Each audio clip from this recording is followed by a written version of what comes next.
Tungjatjeta uroj të jeni mirë, një skandal ushtarak ka ndodhur ndërmjet Ankaras, Turqisë, shërbime sekrete turke dhe Ministrisë së Mbrojtjes së Shqipërisë, veçanërisht ministrit ton të mbrojtjes, zotit Piro Vëngu, ministri i mbrojtjes së Shqipërisë, tashmë i është vënë një mas blok nga miti turk, nga shërbimet sekrete turke, për raportet dhe informacionet sensitive të larta, me sensitivitet të lartë, pra me ndjeshmëri të lartë, të cilat nuk mundet t'i jepen Ministrisë së Mbrojtjes së Shqipërisë, për arsye se ministri ynë i mbrojtjes, zoti Piro Vëngu, është një shtetas grek, i cili ka bërë betimin si shtetas i Greqisë dhe ka bërë betimin tjetër si ushtar i Greqisë për shërbimin ushtarak të Greqisë. Çfarë ka ndodhur?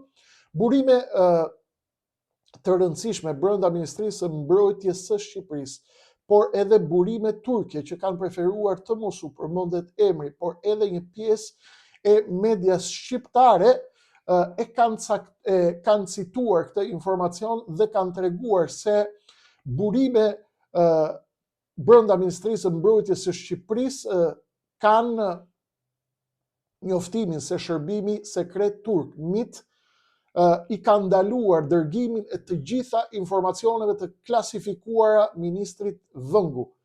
Për këtë arsye, prej këtyre kohëve e në të ardhmen, materialet sekrete ushtarake turke, të cilat vinë në Shqipëri në kuadër të bashkëpunimit pra në NATO, tashmë do t'i përcillen vetëm kryeministrit shqiptar Edi Rama. Arsyet e sipër përmendura kanë lidhje me dyshimet për besueshmëri të ministrit Piro Vëngu lidhur me faktin se më parë ka bërë betimin si shtetas grek. Dhe sipas burimeve, kjo e bën të pasigurt dhe të paruajtur konfidencialitetin e materialeve ushtarake. Çfarë po ndodh në Tiranë? Ç'është kjo ngjarje e cila vjen pikërisht në këtë moment? Si mundet ta kuptojmë këtë zhvillim? Si duhet ta kuptojmë atë? Çfarë është duke ndodhur në fakt në kulisa? Përse në këtë moment gjeopolitik? Çfarë po ndodh? Cili është mesazhi që vjen nga Ankaraja për Edi Ramën, për ministrinë tonë të mbrojtjes, për Piro Vëngu, ministrin e mbrojtjes, dhe për gjithë klimën dhe situatën gjeopolitike në rajonin e Ballkanit. Duhet kemi parasysh se sipas këtyre të dhënave dhe burimeve,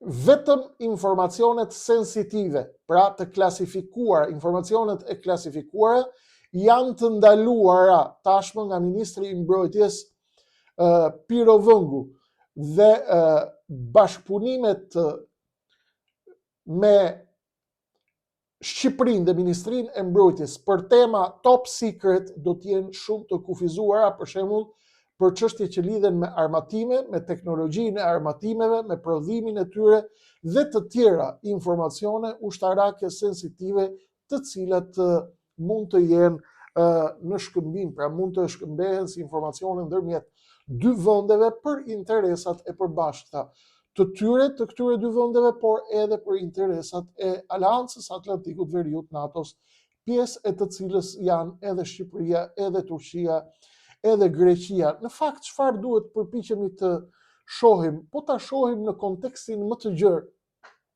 Duhet kuptojmë se Shqipëria dhe Turqia kanë marrëdhënie bashkëpunimi ushtarak të jashtëzakonshëm dhe kanë marrëveshje mbrojtje të përbashkët, por besueshmëria dhe siguria, veçanërisht kur preken fakte dhe çështje që lidhen me betimin për nënshtetësinë apo me betimin për ushtrinë e një vendi tjetër të NATO, siç është Greqia, këtu duhet të ndalemi dhe të kuptojmë se përse çështja bëhet e ndryshme dhe si ndryshon klasifikimi i situatave, sidomos në arenën e aleancave ushtarake ku rivlerësohet, pra bëhet një rivlerësim i rreziqeve të zbulimit të këtyre të dhënave sensitive shumë të ndjeshme që janë me rrezikshmëri të lartë apo me ndjeshmëri të lartë.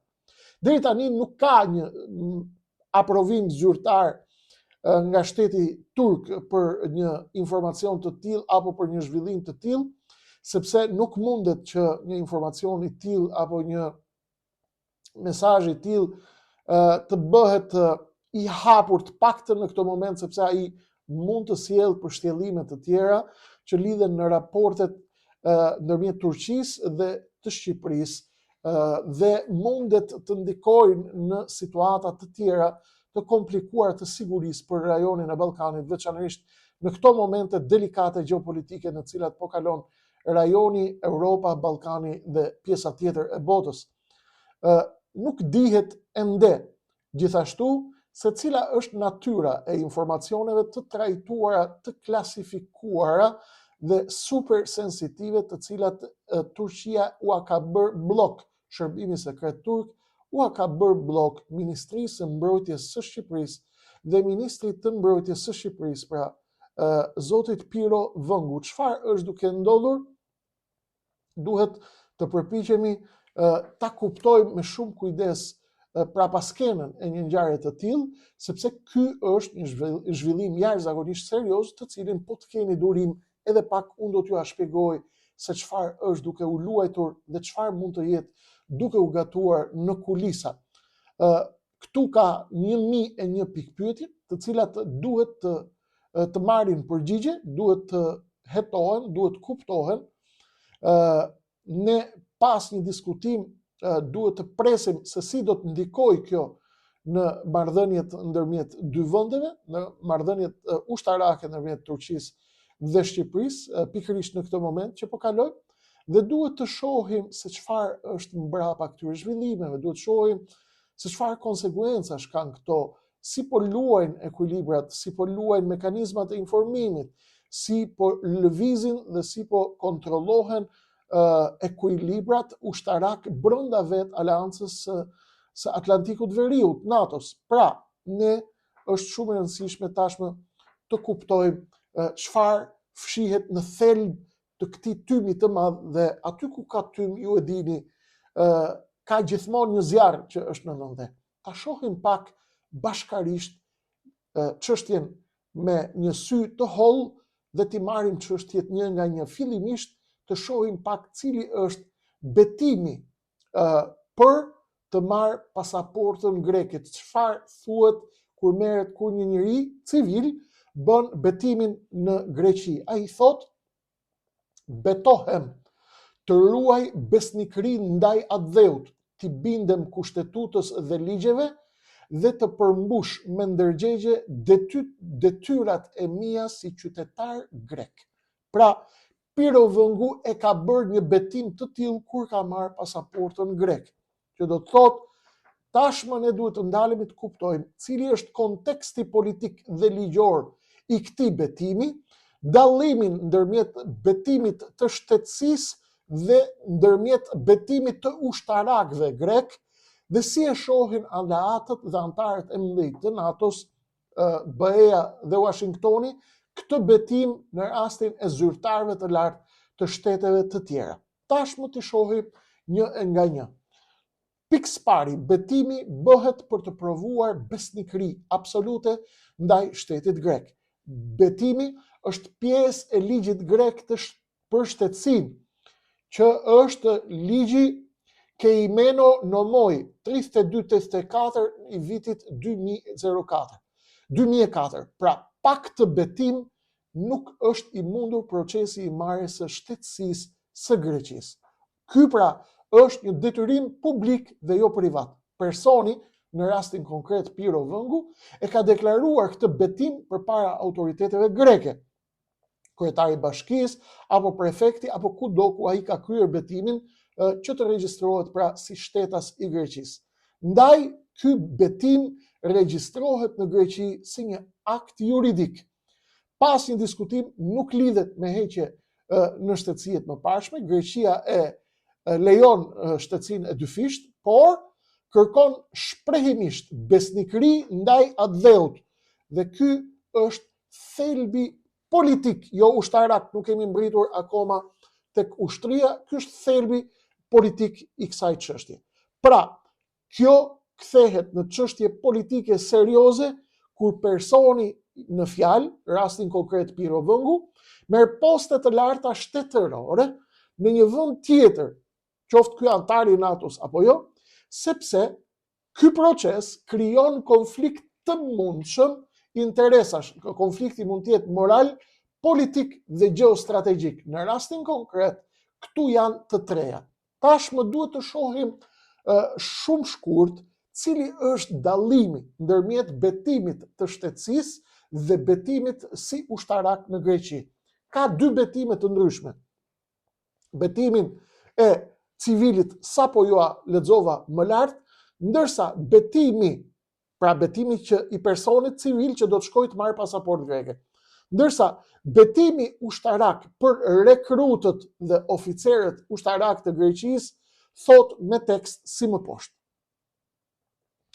Betohem të mbroj adheun, flamurin, të bindem ndaj urdhrave të eprorëve dhe të shërbej me besnikëri për interesin kombëtar të kujt të Greqisë. Edhe një herë. Betohem të mbroj adheun, ky është betimi ushtarak i Greqisë që e ka bërë Pirovëngu në Greqi. Betohem të mbroj adheun, flamurin, të bindem ndaj urdhrave të eprorëve dhe të shërbej me besnikëri për interesin kombëtar të Greqisë. Ky është një betim ushtarak, i cili thekson dhe vë theksin mbi mbrojtjen e interesave ushtarake, strategjike dhe politike dhe kombëtare greke, për të cilin Pirovëngu është betuar. Pra ai ka detyrime kushtetuese, ligjore dhe ushtarake ndaj shtetit grek që të ndihmoj, të punoj dhe të veproj për çështjen ushtarake greke, për ushtrinë dhe për interesat kombëtare të Greqisë. Pra, ky betim i jep akoma më shumë pesh konfliktit të interesit, kur një person pra bën një betim të tillë, ai bëhet automatikisht pjesë e strukturave të sigurisë së një vendi tjetër, në të rastin konkret në Greqi. Tashmë, edhe pse Greqia është një vend antar i NATO-s, të shohim si e shohin në Washington, në BE dhe në gjithë Aleancën e Atlantikut një situatë të tillë.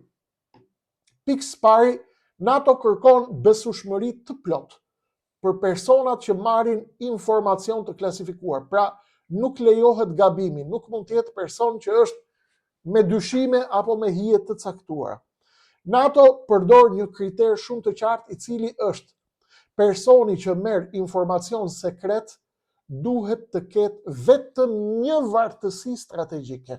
Kujdes, është shumë precize kjo që po them dhe është e përcaktuar tek rregullorja e NATO-s.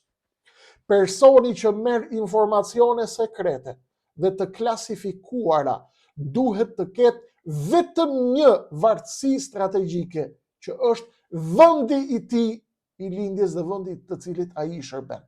Çdo element tjetër, si për shembull shtetësia e dytë, apo një vendi fqinj me interesa në këtë rajon, shihet në disa mënyra. Një, shihet si risk dhe rrezik për kompromentim, risk ndikimi i vendit tjetër aleat dhe risk i lojalitetit të dyfisht. Pra, risk i të qenit poliagjent ose lojtar i dyfisht.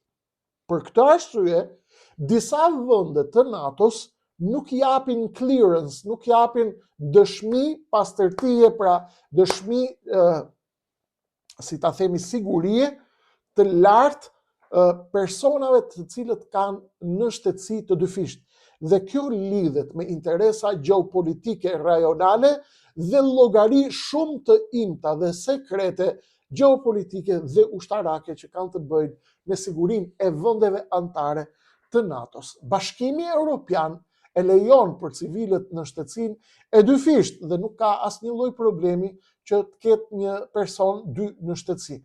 Por në nivel të ministrave të mbrojtjes, Bashkimi Evropian i lë vendet anëtare të zbatojnë rregullat e tyre të sigurisë. Pra, nuk ka një rregullore të përcaktuar që mund të jetë uniform për të gjithë, Por, nëse ministri i mbrojtjes së një vendi antar të NATO-s ka dy shtetësi, në këtë moment ai, pra Bashkimi Evropian dhe NATO ja lë të drejtën vendit që ka këtë ministër që të zbatojë rregulloret e veta dhe kriteret e saj për sigurim.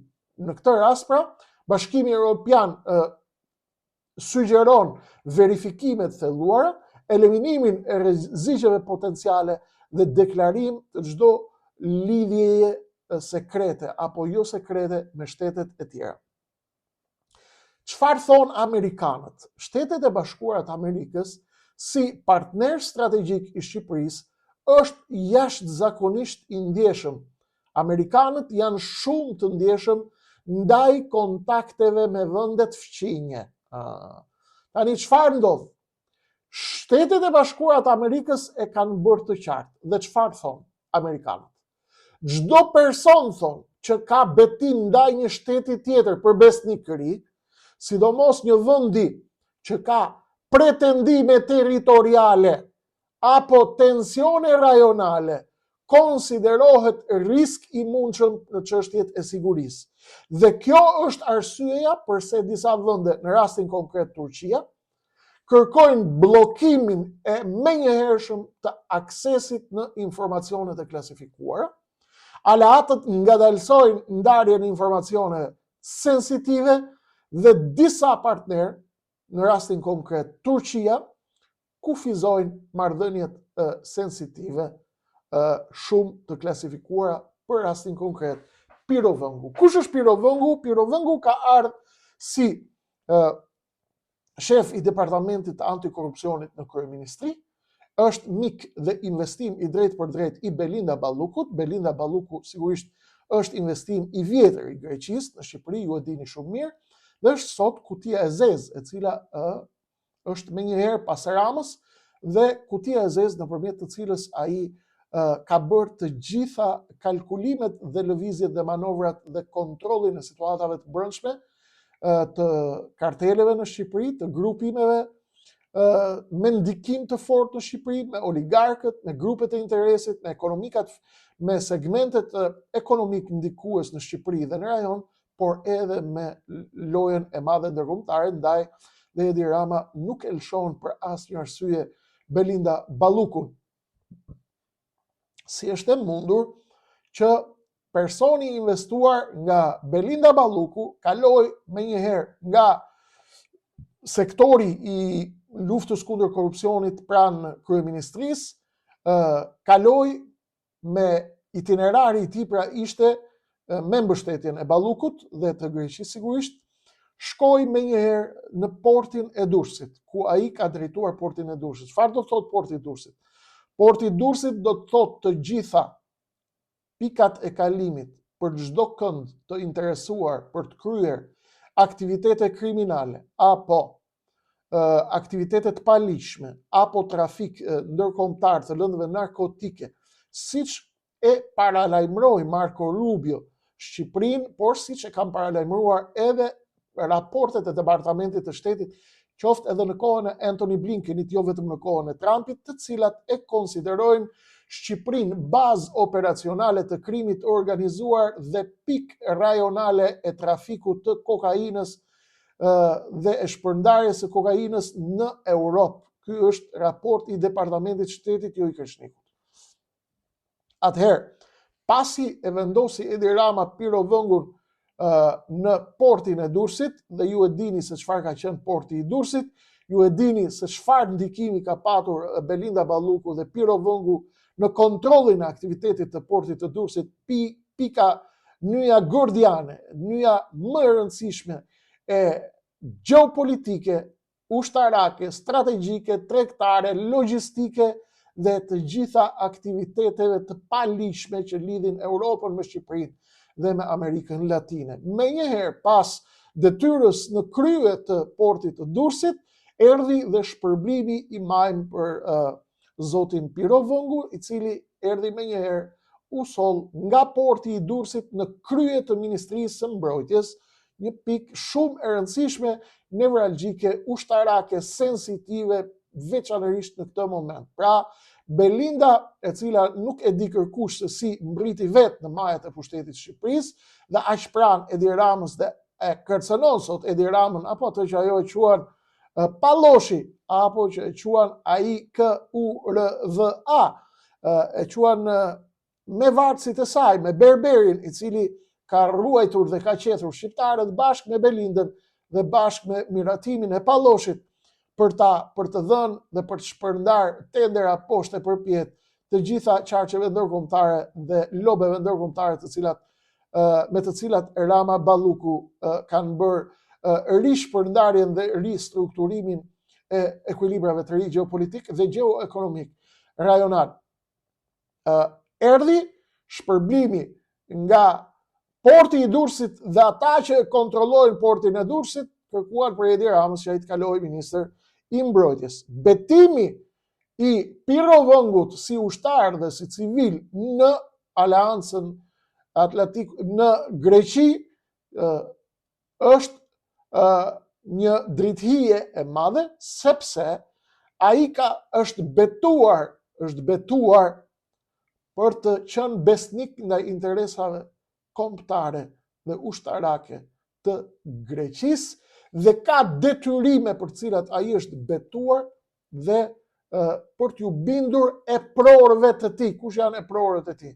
Çfarë ka thënë tashmë Pirro Vëngu në deklaratën e tij që ka bërë kur ka bërë deklarimin që është vënë si ministër i mbrojtjes? Shënim plotësues, shkruan Pirro Vëngu në dokumentin që ka dorëzuar pranë Ministrisë së Mbrojtjes për të treguar se kush është dhe çfarë është. Shënim plotësues, thuhet në deklaratën e Pirro Vëngut, për arsye të mos kryerjes së shërbimit ushtarak në Greqi, si nënshtetas dhe rezident i përhershëm në Shqipëri, legjislacioni në vendin fqinj parashikon deri në moshën 45 vjeçare, kufizimin e qëndrimit në Greqi deri në 30 ditë në vit. Ky shënim, thot Pirro Vëngu, i bashkangjitet formularit të vetë deklarimit në zbatim të ligjit numër 138 fraksion i vitit të 2015. Firma e ministrit Pirro Vëngu, datë 11/3/2025. Ky moment është jashtëzakonisht i rëndësishëm dhe jashtëzakonisht delikat, në të cilin ne duhet kuptojmë se çfarë po luhet, dhe kur themi betim ushtarak, do të themi besnikëri absolute ndaj shtetit grek dhe ndaj interesave të saj kombëtare, dhe betimi ushtarak është akoma më i fortë se betimi që lidhet me interesat se betimi civil, pra kur merret pasaporta, sepse lidhet drejt për së drejti me interesat gjeostrategjike, me interesat ushtarake, por dhe me interesat kombëtare të Greqisë në nivelin më të gjerë. Aleatët e shohin me shqetësim, edhe BE-ja, edhe Washingtoni, e shohin me shqetësim kur një person me këto lloj betimesh mban pozita të larta mbrojtje në një vend tjetër.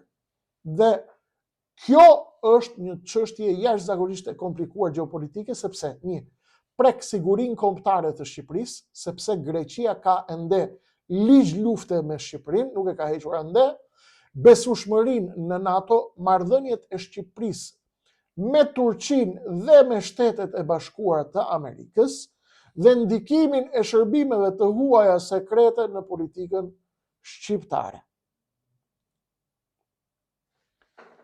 Çfarë duhet kuptojmë tani? Turqia e ka dhënë mesazhin të qartë. Shërbimet sekrete turke, miti, dyshojnë dhe kanë dyshime të sigurta, të mëdha, për besueshmërinë dhe lojalitetin e Pirro Vëngut, sepse ai është shtetas dhe ushtar i betuar grek dhe mund të ketë dhe ka obligime morale, ligjore dhe kushtetuese ndaj Greqisë dhe shtetit grek. Në rajon të ndjeshëm si Ballkani, Turqia dhe Greqia kanë interesa të ndryshme rajonale her pas here. Kjo e tensionon situatën dhe i bën marrëdhëniet tona ushtarake me një vend kaq të rëndësishëm të NATO-s, siç është Turqia dhe një fuqi ushtarake të tillë, i bën shumë të komplikuara dhe i paraqet këto marrëdhënie, i ballafaqon ato me rreziqe domethënëse për rrjedhje të informacioneve sekrete dhe të klasifikuara të lidhura me sekretet ushtarake. Pra, kjo nuk është një qëndrim personal që lidhet me zotin Piro Vëngu, por është një situatë e cila reflekton një lojë jashtëzakonisht të komplikuar gjeopolitike, ku 1. Besueshmëria dhe lojaliteti konsiderohen si struktura kyçe sigurie. Turqia ruan interesat e saj strategjike në rajon dhe nuk dëshiron që informacionet caktuara të shkojnë në duart e Athinës dhe të Piro Vëngut, dhe këto mund të kalojnë tek shtetet e tjera dhe kjo mund dëmtoj vetë interesat e Turqisë, por edhe të NATO-s, dhe për më tepër kjo tregon për mosbesim institucional që mund të ndikojë ndjeshëm në aleancën e ardhshme ndërmjet Shqipërisë dhe Turqisë, në bashkëpunimet e ardhshme ushtarake dhe në transparencën e marrëdhënieve ndërmjet dy vendeve tona. Është shumë e rëndësishme dhe për t'i vënë ka pak soi historie, për të kuptuar thelbin dhe për të parë pra çfarë fshihet pas gjithë kësaj perdeje. Një është dyshimi për lojalitet që e tham sipër. Turqia nuk i beson një ministri i cili ka ende ligj lufte me Shqipërinë, por edhe ka interesat të ndryshme gjeopolitike me Turqinë në rajon. 1. 2. Rreziku i rrjedhjes informacionit. Turqia ka frikë se i informacionet sensitive të NATO-s ose të bashkëpunimit bilateral me Shqipërinë, sekrete që lidhen vetëm me Shqipërinë dhe Turqinë, të shkojnë në Athinë. Lojë gjeopolitike dhe gjeostrategjike ndërmjet Turqisë dhe Greqisë. Ankaraja në këtë moment dhe me këtë mesazh e sheh Ballkanin si një front të rëndësishëm, strategjik, dhe nuk lejon që figura me lidhje të caktuara, të komprometuara me Greqinë të kenë akses të plot në informacione jashtëzakonisht të rëndësishme dhe sensitive. Dhe mesazhi më i rëndësishëm është për Tiranën politike, ku nëpërmjet këtij mesazhi Turqia po i tregon qartësisht qeverisë shqiptare se çelësat e sigurisë dhe çelësat e ushtrisë dhe të mbrojtjes nuk mund t'i jepen kujtdo i cili mund të shihet i lidhur me Greqinë. Përse e ka bërë Edi Rama dhe përse vazhdon ta bëjë? Cila është loja e tij? Përse ai shfaqet herë si erdoganist, herë si grek, herë si amerikan, herë si paqebërës i madh? Loja është e madhe, ju e kuptoni. Kaq për momentin. Pjesa tjetër është në ndece. Kaq është ajo që mund të flasini. Kaq është ajo që mund ta tregojmë. Kaq është ajo që mund ta shpjegojmë. Kaq është ajo që mund ta interpretojmë. Kaq është maja e icebergut. Sa është icebergu i zhytur nën oqean, ju lutem përdorni imagjinatën tuaj të jashtëzakonshme, tek e cila unë nuk kam asnjë pikë dyshimi, dhe ju lutem më shkruani të komentet sa i madh mund të jetë icebergu në gjithë këtë histori kaq të komplikuar, ku informacionet sekrete ushtarake turke bëhen blok ndaj Ministrisë së Mbrojtjes së Shqipërisë dhe Ministrit të saj të Mbrojtjes, zotit Piro Vëngu, pikërisht në një moment gjeopolitik si ky. Unë fola majën e icebergut. Pjesën tjetër ju a lë imagjinatës tuaj dhe do të kisha shumë dëshirë të sodisja imagjinatën tuaj te komentet dhe të kuptoj çfarë shihni te ky iceberg dhe çfarë është duke ndodhur sipas mendimit tuaj. Kaq kishim për sonte, miq të dashur. Informacione dhe zhvillime të tjera të jashtëzakonshme janë duke ndodhur dhe do të ndodhin në vijim, por ju e dini si gjithmonë, ato vijojnë në numrin e ardhshëm.